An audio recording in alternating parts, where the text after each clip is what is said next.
Peter Pan by James Matthew Barrie. Chapter 10 The Happy Home. One important result of the brush on the lagoon was that it made the Redskins their friends.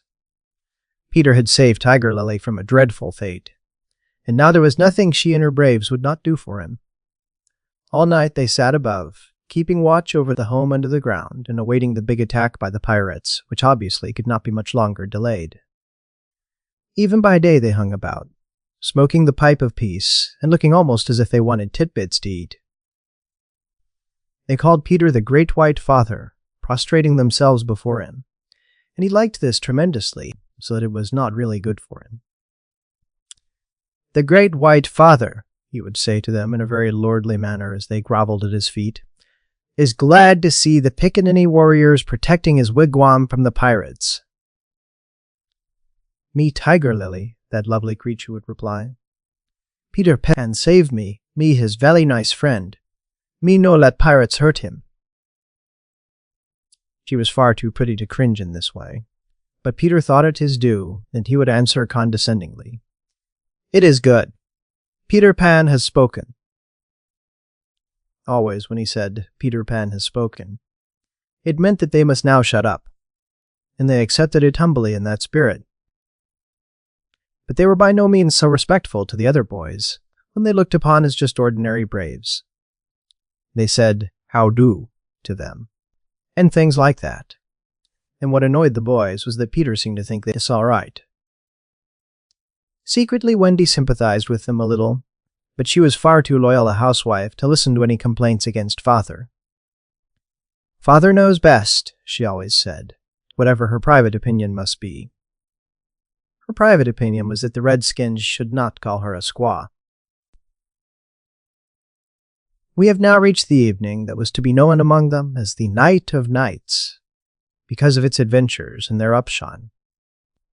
The day, as if quietly gathering its forces, had been almost uneventful, and now the Redskins in their blankets were at their posts above, while, below, the children were having their evening meal.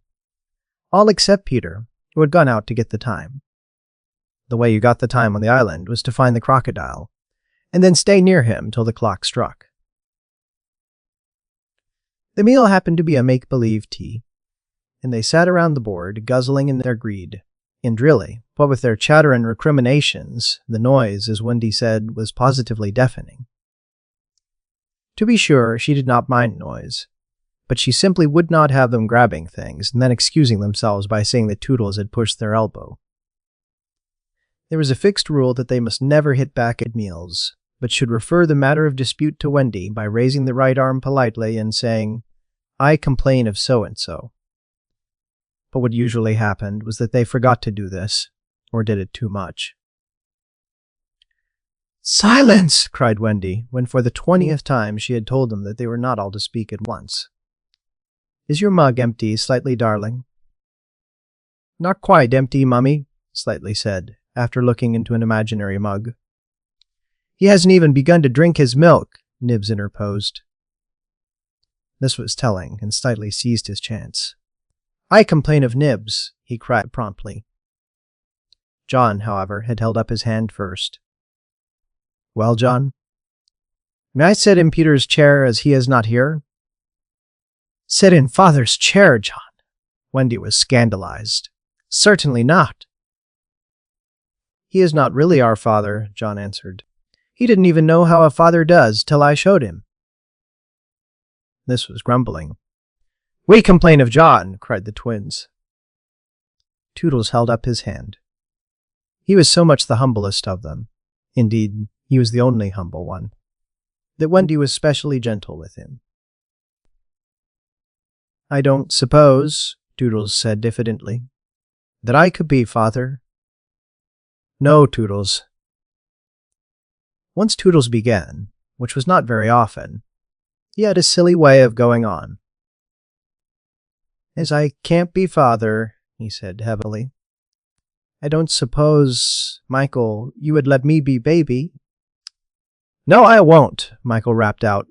He was already in his basket. "As I can't be baby," Toodles said, getting heavier and heavier and heavier. Do you think I could be a twin? No, indeed, replied the twins. It's awfully difficult to be a twin. As I can't be anything important, said Toodles. Would any of you like to see me do a trick? No, they all replied. Then at last he stopped. I hadn't really any hope, he said. The hateful telling broke out again. Slightly is coughing on the table. The twins began with cheesecakes. Curly is taking both butter and honey. Nebs is speaking with his mouth full. I complain of the twins. I complain of Curly. I complain of Nibs. Oh dear, cried Wendy. I'm sure I sometimes think that spinsters are to be envied. She told them to clear away and sat down to her work basket, a heavy load of stockings and every knee with a hole in it as usual. Wendy, remonstrated Michael, I'm too big for a cradle. I must have somebody in a cradle, she said, almost tartly, and you are the littlest. A cradle is such a nice, homely thing to have about a house. While she sewed, they played around her. Such a group of happy faces and dancing limbs lit up by that romantic fire. It had become a very familiar scene, this, in the home under the ground. But we are looking on it for the last time. There was a step above, and Wendy, you may be sure, was the first to recognize it. Children, I hear your father's step. He likes you to meet him at the door. Above, the redskins crouched before Peter. Watch well, braves, I have spoken. And then, as so often before, the gay children dragged him from his tree. As so often before, but never again. He had brought nuts for the boys, as well as the correct time for Wendy. Peter, you just spoil them, you know, Wendy simpered. Ah, old lady, said Peter, hanging up his gun. It was me told him mothers are called old lady, Michael whispered to Curly. I complain of Michael, said Curly instantly. The first twin came to Peter. Father, we want to dance. Dance away, my little man, said Peter, who was in high good humor. But we want you to dance. Peter was really the best dancer among them, but he pretended to be scandalized. Me? My old bones would rattle. And Mummy, too. What? Cried Wendy. The mother of such an armful. Dance? But on a Saturday night, slightly insinuated. It was not really Saturday night. At least, it may have been, for they had long lost count of the days. But always if they wanted to do anything special, they said this was Saturday night, and then they did it. Of course it is Saturday night, Peter, Wendy said, relenting. People of our figure, Wendy. But it is only among our own progeny. True, true. So they were told they could dance, but they must put on their nighties first. Ah, old lady, Peter said aside to Wendy, warming himself by the fire and looking down at her as she sat turning a heel.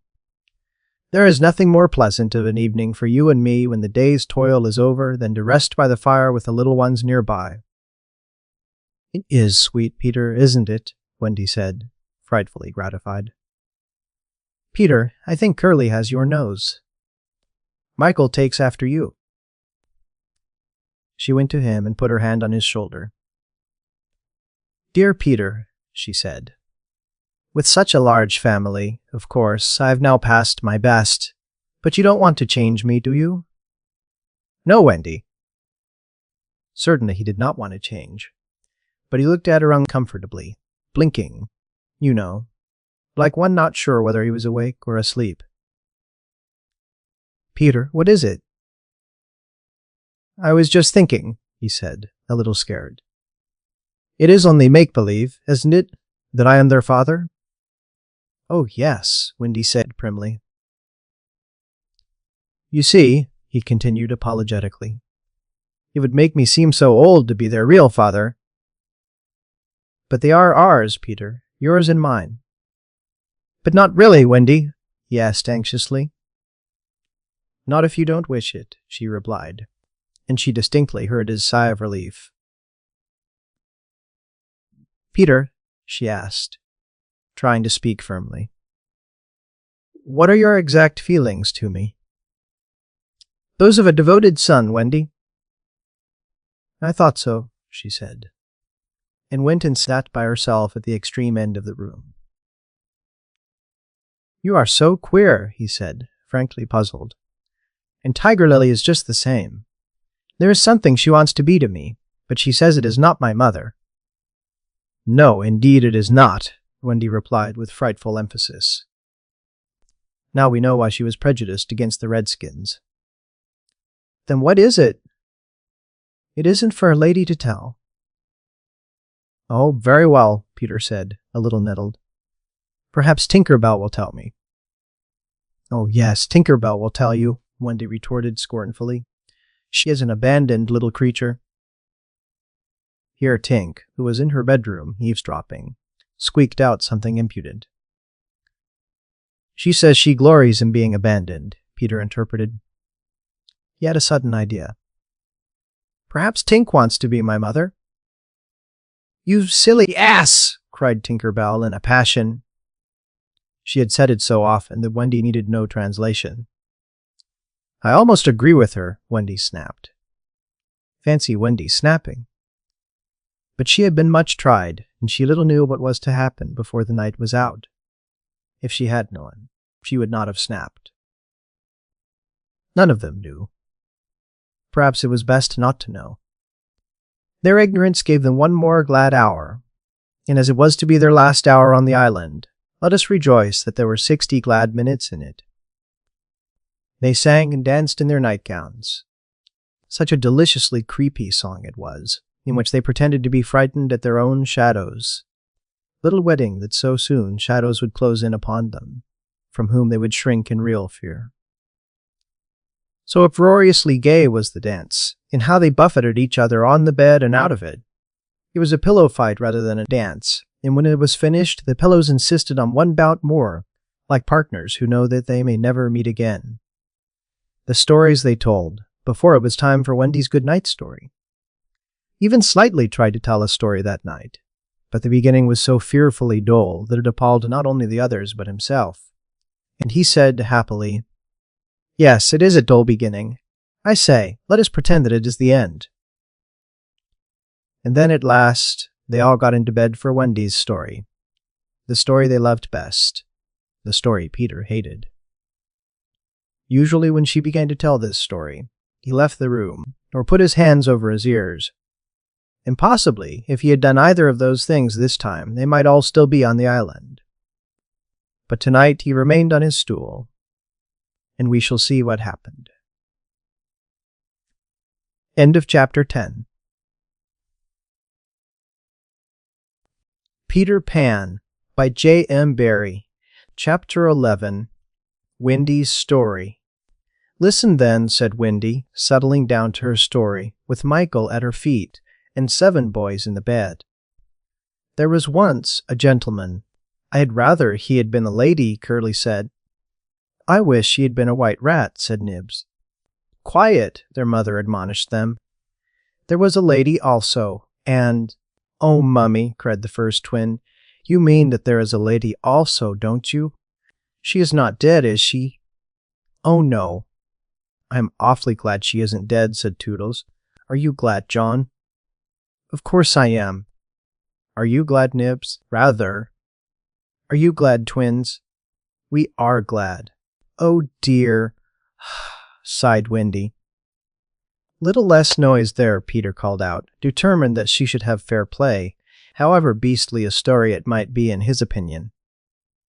The gentleman's name, Wendy continued, was Mr. Darling, and her name was Mrs. Darling. I knew them, John said, to annoy the others. I think I knew them, said Michael, rather doubtfully. They were married, you know, explained Wendy. And what do you think they had? White rats, cried Nibs, inspired. No.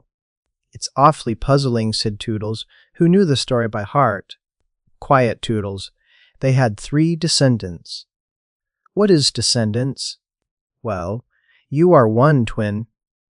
Did you hear that, John? I am a descendant. Descendants are only children, said John. Oh dear, sighed Wendy. Now these 3 children had a faithful nurse called Nana, but Mr. Darling was angry with her and chained her up in the yard, and so all the children flew away. It's an awfully good story, said Nibs.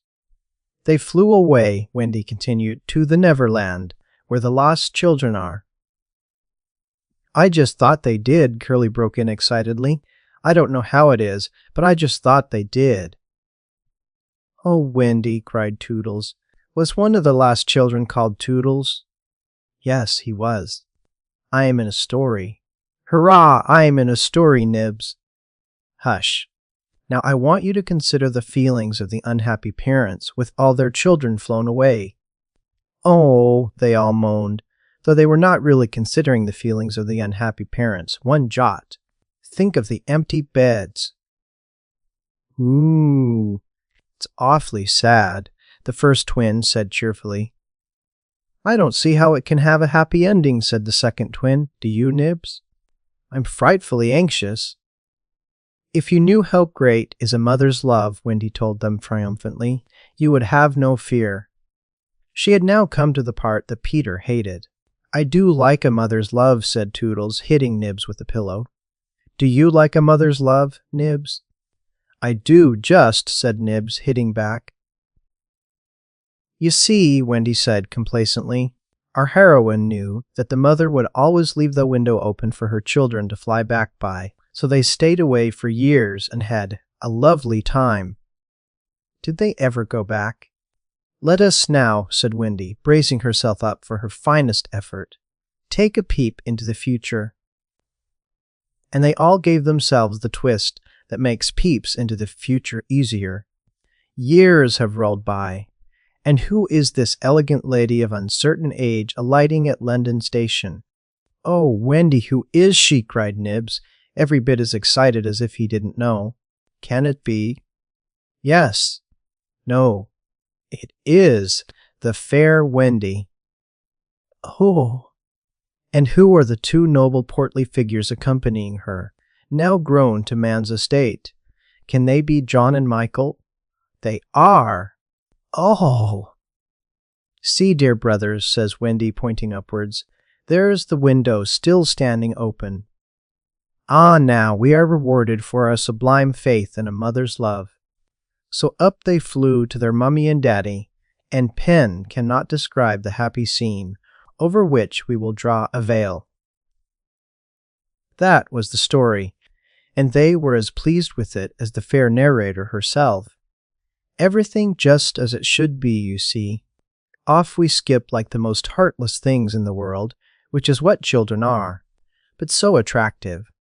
And we have an entirely selfish time. And then when we have need of special attention, we nobly return for it, confident that we shall be rewarded instead of smacked. So great indeed was their faith in a mother's love that they felt they could afford to be callous for a bit longer. But there was one there who knew better. And when Wendy finished, he uttered a hollow groan. What is it, Peter? She cried, running to him, thinking he was ill. She felt him solicitously, lower down than his chest. Where is it, Peter? It isn't that kind of pain, Peter replied darkly. Then what kind is it? Wendy, you are wrong about mothers. They all gathered round him in a fright. So alarming was his agitation, and with a fine candor he told them what he had hitherto concealed. Long ago, he said, I thought like you, that my mother would always keep the window open for me. So I stayed away for moons and moons and moons, and then flew back. But the window was barred, for mother had forgotten all about me. And there was another little boy sleeping in my bed. I'm not sure that this was true, but Peter thought it was true, and it scared them. Are you sure mothers are like that? Yes. So this was the truth about mothers, the toads? Still, it is best to be careful, and no one knows so quickly as a child when he should give in. Wendy, let us go home, cried John and Michael together. Yes, she said, clutching them. Not tonight, asked the lost boys, bewildered. They knew in what they called their hearts that one can get on quite well without a mother, and that it is only the mothers who think you can't. At once, Wendy replied resolutely, for the horrible thought had come to her. Perhaps mother is in half mourning by this time. This dread made her forgetful of what must be Peter's feelings, and she said to him rather sharply, "Peter, will you make the necessary arrangements?" "If you wish it," he replied, as coolly as if she had asked him to pass the nuts. Not so much as a sorry to lose you between them. If she did not mind the parting, he was going to show her was Peter. That neither did he, but of course he cared very much, and he was so full of wrath against grown-ups, who as usual were spoiling everything, that as soon as he got inside his tree he breathed intentionally quick short breaths at the rate of about 5 to a second. He did this because there is a saying in the Neverland that every time you breathe, a grown-up dies, and Peter was killing them off vindictively as fast as possible. Then, having given the necessary instructions to the Redskins, he returned to the home, where an unworthy scene had been enacted in his absence. Panic-stricken at the thought of losing Wendy, the lost boys had advanced upon her threateningly. "It will be worse than before she came," they cried. "We shan't let her go. Let's keep her prisoner. Aye, chain her up." In her extremity, an instinct told her to which of them to turn. "Toodles," she cried, "I appeal to you." Was it not strange? She appealed to Toodles, quite the silliest one. Grandly, however, did Toodles respond. For that one moment he dropped his silliness and spoke with dignity. "I am just Toodles," he said, "and nobody minds me. But the first who does not behave to Wendy like an English gentleman, I will blood him severely." He drew back his hanger, and for that instant his sun was at noon. The others held back uneasily. Then Peter returned, and they saw at once that they would get no support from him. He would keep no girl in the Neverland against her will. "Wendy," he said, striding up and down, "I have asked the Redskins to guide you through the woods, as flying tires you so." "Thank you, Peter." "Then," he continued, in the short, sharp voice of one accustomed to be obeyed, "Tinker Bell will take you across the sea. Wake her, Nibs." Nibs had to knock twice before he got an answer, though Tink had really been sitting up in bed listening for some time. "Who are you? How dare you? Go away," she cried. "You are to get up, Tink," Nibs called, "and take Wendy on a journey." Of course, Tink had been delighted to hear that Wendy was going, but she was jolly well determined not to be her courier, and she said so in still more offensive language. Then she pretended to be asleep again. "She says she won't," Nibs exclaimed, aghast at such insubordination. Whereupon Peter went sternly toward the young lady's chamber. "Tink," he rapped out, "if you don't get up and dress at once, I will open the curtains, and then we shall all see you in your negligee." This made her leap to the floor. "Who said I wasn't getting up?" she cried. In the meantime, the boys were gazing very forlornly at Wendy, now equipped with John and Michael for the journey. By this time they were dejected, not merely because they were about to lose her, but also because they felt that she was going off to something nice, to which they had not been invited. Novelty was beckoning to them as usual. Crediting them with a nobler feeling, Wendy melted. "Dear ones," she said, "if you will all come with me, I feel almost sure I can get my father and mother to adopt you." The invitation was meant specially for Peter. But each of the boys was thinking exclusively of himself, and at once they jumped with joy. "But won't they think us rather a handful?" Nibs asked in the middle of his jump. "Oh no," said Wendy, rapidly thinking it out. "It will only mean having a few beds in the drawing-room. They can be hidden behind the screens on first Thursdays." "Peter, can we go?" they all cried imploringly. They took it for granted that if they went, he would go also. But really they scarcely cared. Thus children are ever ready, when novelty knocks, to desert their dearest ones. "All right," Peter replied with a bitter smile, and immediately they rushed to get their things.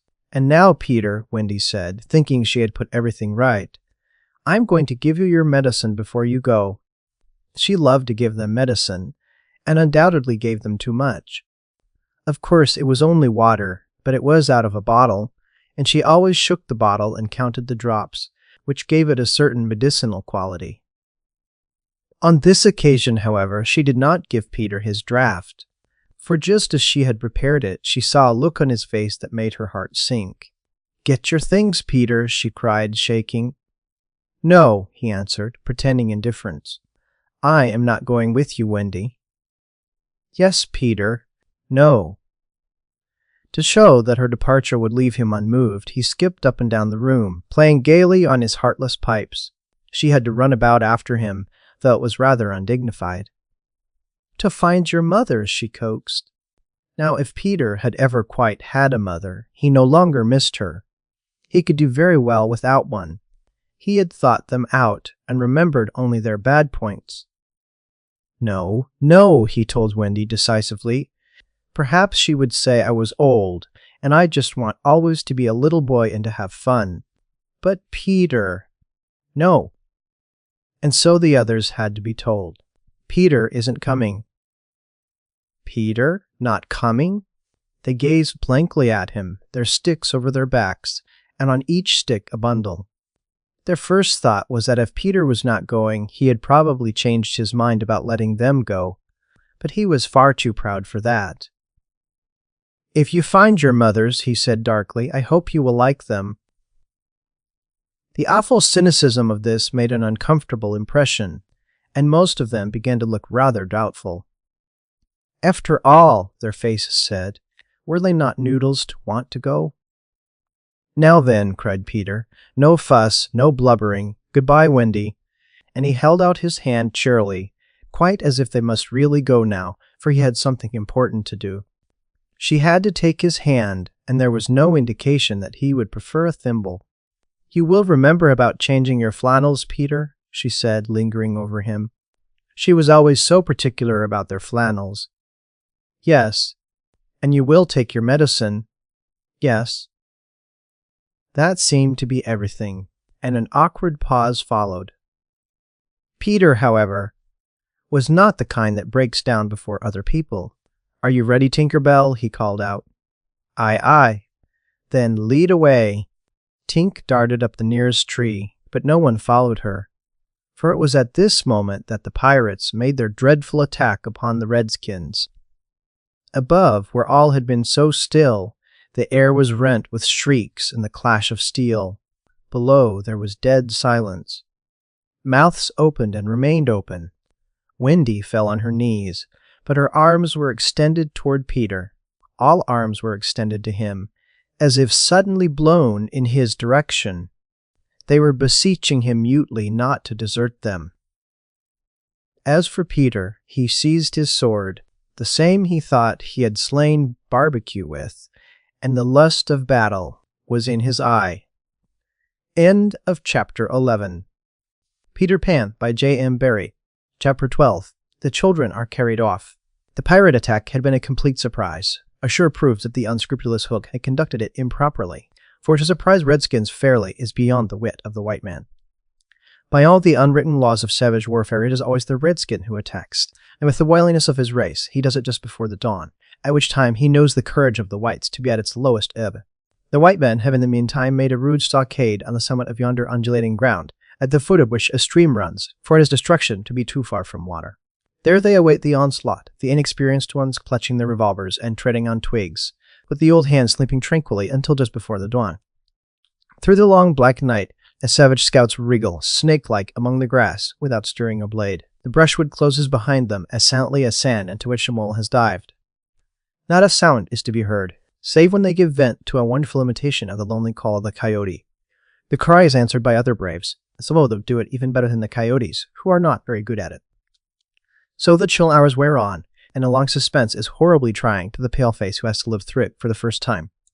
But to the trained hand, those ghastly calls and still ghastlier silences are but an intimation of how the night is marching. That this was the usual procedure was so well known to Hook that in disregarding it he cannot be excused on the plea of ignorance. The pickaninnies, on their part, trusted implicitly to his honor, and their whole action of the night stands out in marked contrast to his. They left nothing undone that was consistent with the reputation of their tribe.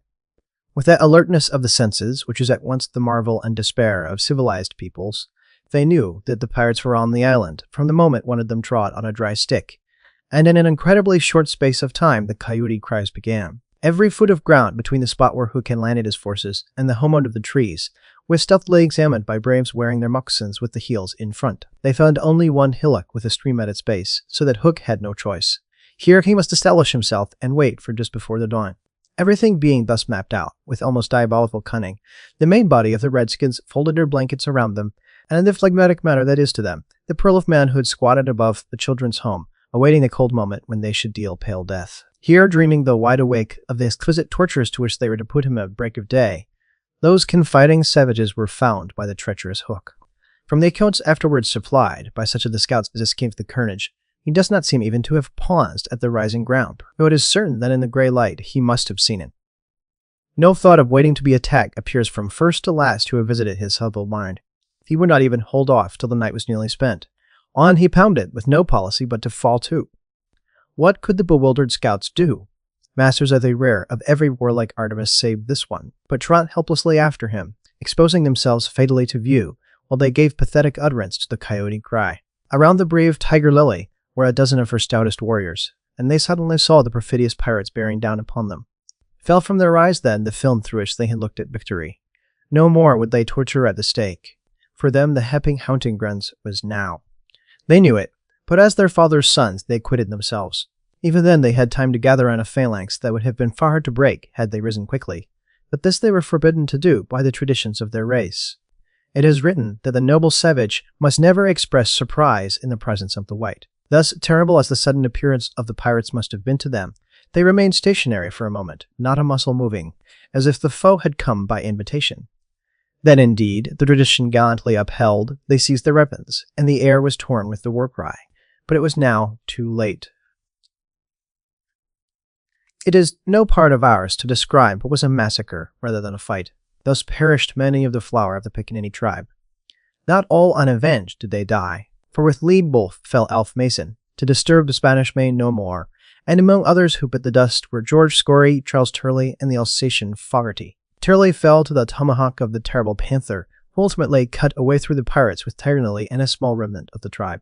To what extent Hook is to blame for his tactics on this occasion is for the historian to decide. Had he waited on the rising ground to the proper hour, he and his men would probably have been butchered, and in judging him it is only fair to take this into account. What he should perhaps have done was to acquaint his opponents that he proposed to follow a new method. On the other hand, this, as destroying the element of surprise, would have made his strategy of no avail, so that the whole question is beset with difficulties. One cannot at least withhold a reluctant admiration for the wit that had conceived so bold a scheme, and the fell genius with which it was carried out. What were his own feelings about himself at that triumphant moment? Fain would his dogs have known, as breathing heavily and wiping their cutlasses they gathered at a discreet distance from his Hook, and squinted through their ferret eyes at this extraordinary man. Elation must have been in his heart, but his face did not reflect it. Ever a dark and solitary enigma, he stood aloof from his followers in spirit as in substance. The night's work was not yet over, for it was not the Redskins he had come out to destroy. They were but the bees to be smoked, so that he should get at the honey. It was Pan he wanted, Pan and Wendy in their band, but chiefly Pan. Peter was such a small boy that one tends to wonder at the man's hatred of him.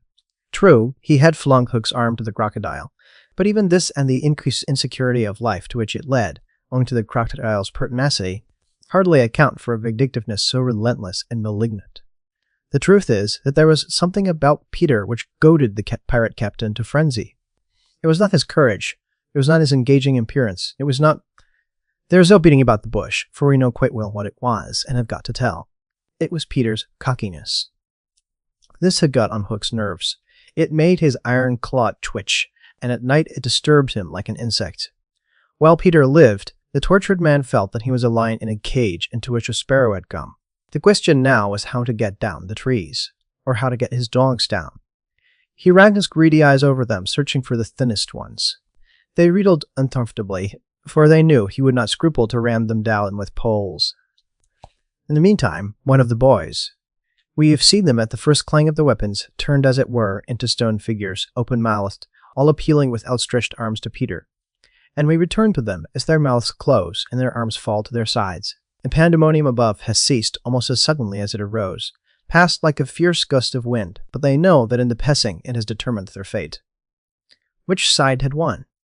The pirates, listening avidly at the mouths of the trees, heard the question put by every boy. And alas, they also heard Peter's answer. "If the Redskins have won," he said, "they'll beat the tom-tom. That is always their sign of victory." Now Smee had found the tom-tom, and was at that moment sitting on it. "You will never hear the tom-tom again," he muttered, but inaudibly, of course, for strict silence had been enjoined. To his amazement, Hook signed him to beat the tom-tom. And slowly there came to Smee an understanding of the dreadful wickedness of the order. Never, probably, had this simple man admired Hook so much. Twice Smee beat upon the instrument, and then stopped to listen gleefully. "The tom-tom," miscreants heard Peter cry, "an Indian victory!" The doomed children answered with a cheer that was music to the black hearts above, and almost immediately they repeated their goodbyes to Peter. This puzzled the pirates, but all their other feelings were swallowed by a base delight that the enemy were about to come up the trees. They smirked at each other and rubbed their hands. Rapidly and silently Hook gave his orders. One man to each tree, and the others to arrange themselves in a line 2 yards apart. End of chapter 12.